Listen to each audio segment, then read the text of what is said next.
जय सिया राम। जय जय जय हनुमान गोसाई, कृपा करहु गुरुदेव की नाई। गोस्वामी तुलसीदास जी ने जब हनुमान चालीसा की रचना की तो भगवान राम के विमल यश का गायन करते हुए कहा कि जो दायक फल चार। ये जो हनुमान चालीसा है ये चारों पुरुषार्थ को देने वाला है, चारों फलों को देने वाला है। धर्म, अर्थ, काम और मोक्ष सब इससे मिल जाएगा।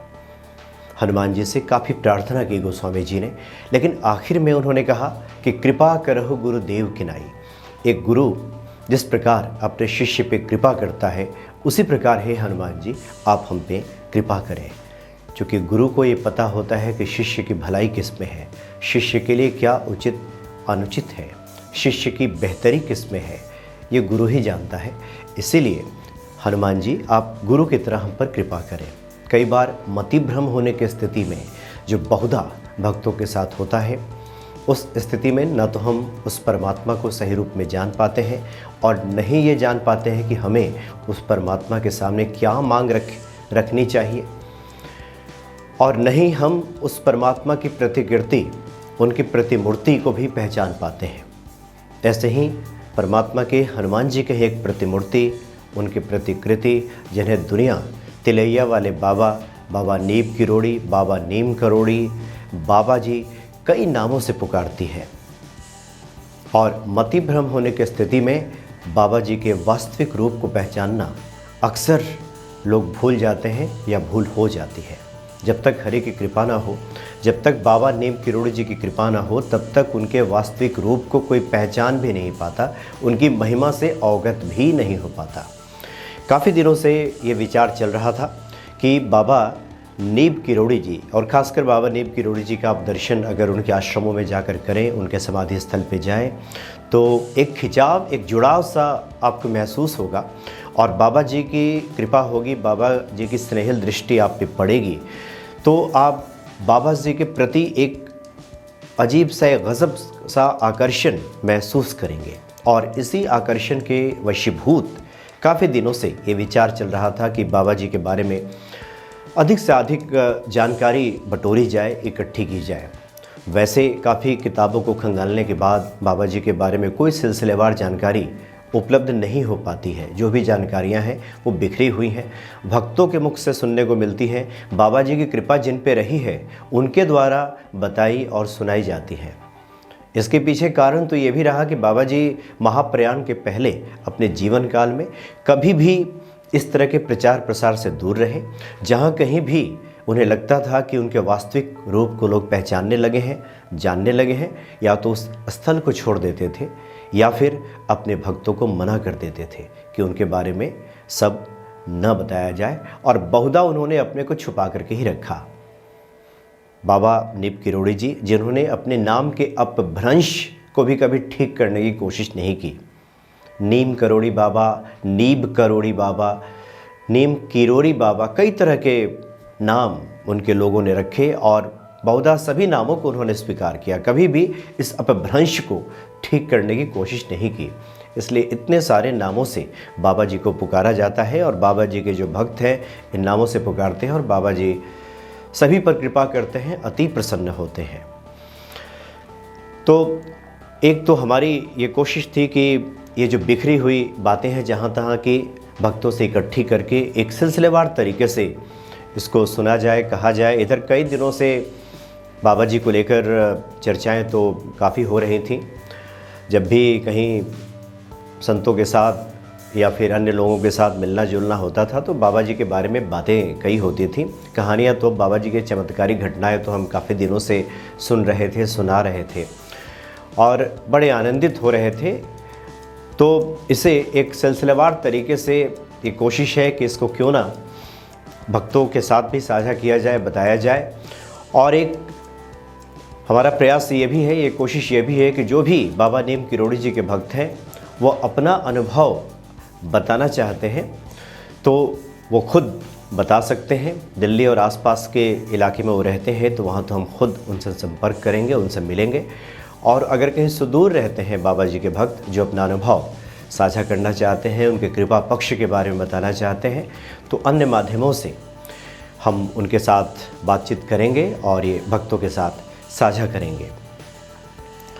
बाबा नीम किरोड़ी जी को लेकर जानने की जो हमारी जिज्ञासा जो बढ़ी, तो उसमें पहला परिचय बाबा जी से जो होता है भक्तों का, वो होता है फर्रुखाबाद, जो ज़िला है उत्तर प्रदेश का, वहाँ का नीम किरोड़ी गांव।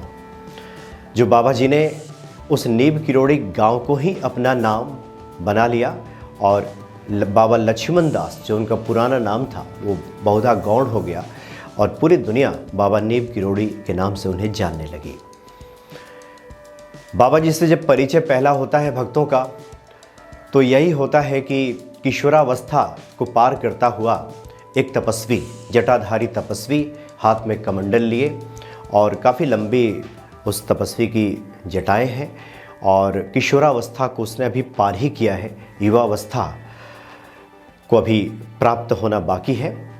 एक युवा तपस्वी नीम किरोड़ी गांव से गुजर रहा है। संभवतः वो तपस्वी गंगा स्नान करने के लिए जा रहे हैं। गांव वाले उस तपस्वी की वेशभूषा देखकर और तेजोमय मुखमंडल देखकर गांव वाले रोकने का आग्रह करते हैं और कहते हैं कि बाबा जी आप इसी गांव में रुक जाइए, आप हम पर कृपा कीजिए और गांव वाले आपके सानिध्य में रहेंगे, कुछ सत्संग होगा, ईश्वर की चर्चा होगी, इसलिए आप इसी गांव में रुक जाइए। तो बाबा नीम किरोड़ी जी गांव वालों से कहते हैं कि आप लोग यहीं ठहरिए, मैं आता हूं, और ऐसा कह के वो गंगा स्नान के लिए चले जाते हैं और फिर वहां से लौट कर आते हैं। तो गांव वालों को जो उन्होंने वचन दिया था उस वचन को पूरा करते हैं और उसी गांव में रुक जाते हैं, ठहर जाते हैं। गांव वाले उनके लिए एक गुफा बना देते हैं, एक धरती खोद करके गुफा बना देते हैं और बाबा जी की तपस्या वहीं चलनी शुरू हो जाती है। कई उनके सेवक बनते हैं। सेवकों से बाबा जी का स्पष्ट आदेश है कि कोई भी गुफा के अंदर प्रवेश ना करे जब साधना चलती हो। गोपाल नाम का एक ग्वाला जो कि बाबा जी के लिए अक्सर दूध पहुंचाया करता था, एक दिन उसे बाबा की कही बातें शायद स्मरण में नहीं रहीं या फिर उसकी जिज्ञासा रही कि बाबा जी गुफा के अंदर क्या करते हैं। वो देखने के लिए गुफा के अंदर प्रवेश करता है, लेकिन गुफा में जैसे ही वह प्रवेश करता है वो हतप्रभ रह जाता है और उल्टे पांव भाग आता है बाहर और वो देखता है कि बाबा जी गुफा के अंदर असंख्य नागों से लिपटे हुए हैं। यानी बाबा का एक शिव वेश है। जिस प्रकार से भगवान शिव नागों से लिपटे रहते हैं, उसी प्रकार का रूप बाबा जी का दिखाई देता है उसे, और उसे नंगे पांव भाग आता है, उल्टे पांव भाग आता है गुफा के बाहर। कुछ देर के बाद बाबा जी आते हैं और परेशान हताश गोपाल नाम के ग्वाले को ढाढ़स बनाते हैं और कहते हैं कि मैंने मना किया था ना कि गुफा के अंदर नहीं जाना। और वो फिर गोपाल नाम का ग्वाला बाबा जी के इस चमत्कृत रूप का वर्णन गांव वालों के सामने करता है और धीरे धीरे गांव वालों के बीच में यह ख्याति फैलती है कि बाबा जी कौन हैं। बाबा जी एक अप्रतिम व्यक्तित्व है। गांव वाले अलग अलग नामों से फिर बाबा जी के बारे में चर्चाएं शुरू करते हैं। कोई उन्हें चमत्कारी बाबा कहता है, कोई उन्हें जादूगर कहता है, कोई उन्हें अनोखा तपस्वी कहता है। अलग अलग नामों से बाबा जी की चर्चा होती है।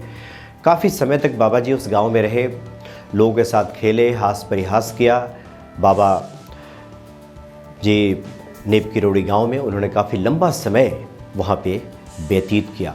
और भक्तों को जैसा कि पता है कि उसी गांव में एक ट्रेन का जो किस्सा है कि एक ट्रेन पे बाबा सवार हो जाते हैं, प्रथम श्रेणी में वो बैठ जाते हैं और उनके पास संभवतः टिकट नहीं होता है। एक तपस्वी के साथ पास भला क्या टिकट होगा, अंग्रेज़ों का ज़माना, और उस वक्त एक अंग्रेज़ टीटीई बाबा से टिकट मांगता है। बाबा के पास टिकट नहीं होने की स्थिति में नाराज़ होकर वो ट्रेन से उन्हें नीचे उतार देता है। बाबा जी अपना कमंडल लेकर त्रिशूल एक जगह वो धरती पे गाड़ देते हैं और बैठ जाते हैं एक पेड़ के नीचे। और उसके बाद सभी को पता है कि तमाम प्रयास करने के बाद भी वो ट्रेन आगे नहीं खिसकती है, आगे नहीं बढ़ती है। फिर जो कुछ भारतीय भक्त हैं जिनका ईश्वर पे विश्वास है, साधु संतों के प्रति जिनका प्रेम है, वो आग्रह करते हैं उस अंग्रेज़ टीटी से और कहते हैं कि जिन बाबा को आपने उतारा है उन्हें बुलाइए। तो बाबा जी को फिर से ट्रेन पे बैठाया जाता है और ट्रेन चल पड़ती है। पहली जो ट्रेन लाख प्रयासों के बाद भी, इंजन स्टार्ट होने के बाद भी पहिया वहीं घूमता रहा और ट्रेन आगे नहीं बढ़ी। बाबा जी के बैठते ही वो ट्रेन चल पड़ती है। अब उनके चमत्कार की बातें, उनके किस्से काफ़ी दूर दूर तक ये ख्याति फैलने लगती है। आज भी बाबा जी के नाम पे एक स्टेशन उस जगह पे है जहाँ पे ट्रेन अब रुकती है। जैसे ही वहाँ उनकी ख्याति होती है, बाबा जी उस स्थल को भी छोड़ देते हैं, क्योंकि बाबा जी ख्याति से दूर रहने वाले, किसी प्रकार के मान से दूर रहने वाले, जिस प्रकार से हनुमान जी हैं जिन्होंने अपने मान का मर्दन कर दिया है, भगवान राम की सेवा में है। लगभग यही मूल मंत्र बाबा जी का, और उनका पूरा व्यक्तित्व ऐसा ही जान पड़ता है, ऐसा ही दिखाई देता है। आज की इस कड़ी में हम इस बात की चर्चा करेंगे कि बहुत सारे भक्तों को बाबा जी ने हनुमान जी के रूप में ही दर्शन दिया है, और हनुमान जी की प्रतिकृति में, उनकी प्रतिमूर्ति में बाबा जी की झलक नज़र आई है। बहुत सारे ऐसे भक्त हैं जिनका अनुभव है कि वो जब हनुमान जी का दर्शन करने गए तो वहाँ मूर्ति की जगह, हनुमान जी की मूर्ति की जगह बाबा नीव किरोड़ी दिखाई दिए। एक घटना है ये 1989 की, कैंची धाम की, जहाँ पे बाबा जी का आश्रम है कैंची धाम में। ये 1989 की घटना है जहाँ पे सुबह एक लेफ्टिनेंट कर्नल SS चिनवान अपनी पत्नी के साथ, अपने परिवार के साथ पहुँचे थे। ये 1989 की घटना है, और उन्होंने बताया उस वक्त 1989 में कि 1969 में 1969 में जब पहली बार लेफ्टिनेंट कर्नल SS चिनवान जब कैंची धाम पहुँचे, नैनीताल उन्हें जाना था, नैनीताल वो पहुँचे थे। वहाँ घूमने के बाद एक भक्त ने बाबा जी की महिमा बताई कि एक महान संत रहते हैं, बड़ा ही चमत्कृत एक संत रहते हैं, आप उनका दर्शन कीजिए। तो लेफ्टिनेंट कर्नल चिनवान साहब का कहना है कि मुझे उस वक्त ईश्वर पे भरोसा नहीं था, ईश्वर में मेरा कतई विश्वास नहीं था, संतों में भी विश्वास नहीं था। ईश्वर में जब विश्वास नहीं तो फिर साधु संतों में कैसे विश्वास हो सकता है। लेकिन समय था उनके पास, उन्होंने जिज्ञासावश कहा कि जिस बाबा के बारे में इतना सुना है, हम उस बाबा के दर्शन करते हैं। तो 1969 में अपने 2 छोटे बच्चों के साथ, एक बच्चे की उम्र 4 साल और दूसरे की 6 साल, और पत्नी, ये सभी बाबा जी के आश्रम में पहुँचे। बाबा जी सामने एक तख्त पे बैठे हुए थे, जैसा कि हमेशा वो बैठे रहते थे। वहाँ पहुँचने के बाद दोनों बच्चों ने प्रणाम किया बाबा जी को, और शिष्टाचारवश चिनवान साहब जो कि लेफ्टिनेंट कर्नल थे, उन्होंने भी प्रणाम किया, उनकी पत्नी ने भी प्रणाम किया। बाबा जी ने सबको आशीर्वाद दिया। आशीर्वाद देने के बाद बाबा जी ने अकस्मात अचानक कहा चिनवान साहब के लिए कि तू तो बहुत बड़ा नास्तिक है, तुम्हें तो ईश्वर में भरोसा नहीं है ना। तो चिनवान साहब हतप्रभ रह गए। उन्होंने कहा कि बाबा जी ये कैसे जानते हैं। तो चिनवान साहब ने झूठ नहीं बोला, उन्होंने कहा कि हाँ, अब तक ईश्वर में मेरा भरोसा बन नहीं पाया है, ईश्वर के अस्तित्व से मैं परिचित नहीं हो पाया हूँ, मेरे अंदर ये विश्वास पनप ही नहीं पाया है कि ईश्वर की कोई सत्ता है। बाबा जी ने उस वक्त कुछ नहीं कहा। कुछ देर के बाद उन्होंने सभी से कहा कि आप लोग जाएं बाहर और हनुमान जी के आप दर्शन कर लीजिए, हनुमान जी का मंदिर है ही उस प्रांगण में, तो आप लोग दर्शन कर लें।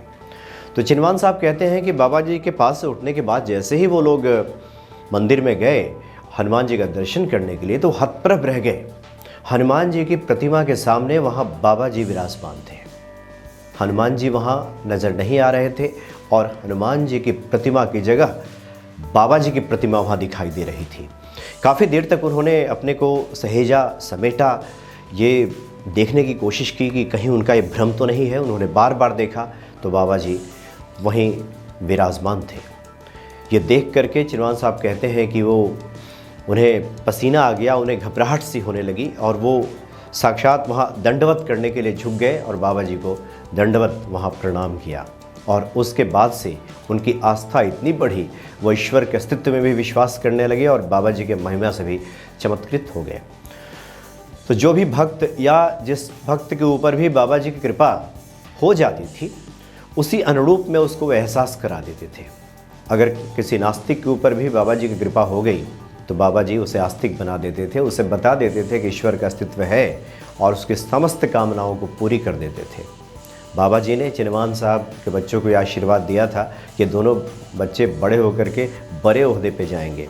तो 1989 में 26 जुलाई 1989 को ये विस्तृत ब्यौरा है कैंची धाम का, जहाँ पे लेफ्टिनेंट कर्नल SS चिनवान जब पहुँचे तो उन्होंने कहा कि आज इस बात को 20 साल हो चुके हैं। 20 साल पहले बाबा जी ने जो दर्शन दिया था और हनुमान जी के प्रतिमा में बाबा जी का जो दर्शन हुआ था, बाबा जी के कहे एक एक शब्द आज सत्य हो गए हैं। उनके दोनों बच्चे अच्छे ओहदे पे हैं, अच्छे पद पे हैं और उन्हें ईश्वर में अटूट आस्था हो गई है। जब कभी भी वो उस तरफ से गुजरते हैं, कैंची धाम जाना नहीं भूलते। तो काफ़ी महिमा है बाबा जी की। आगे की कड़ियों में भी बाबा जी की इन्हीं महिमा पे हम बात करेंगे। और जो भी भक्त बाबा जी के अनुभवों से वाकिफ़ हैं, परिचित हैं, वो अगर अपने अनुभवों को साझा करना चाहते हैं तो एक व्हाट्सएप नंबर है 8447520417। ये नंबर उसमें आप देख लेंगे डिस्क्रिप्शन बॉक्स में, उस पर आप मैसेज करें, व्हाट्सएप करेंगे, उसके बाद से आपसे संपर्क करके बाबा जी से जुड़े अनुभवों को हम साझा करेंगे। जय सिया राम।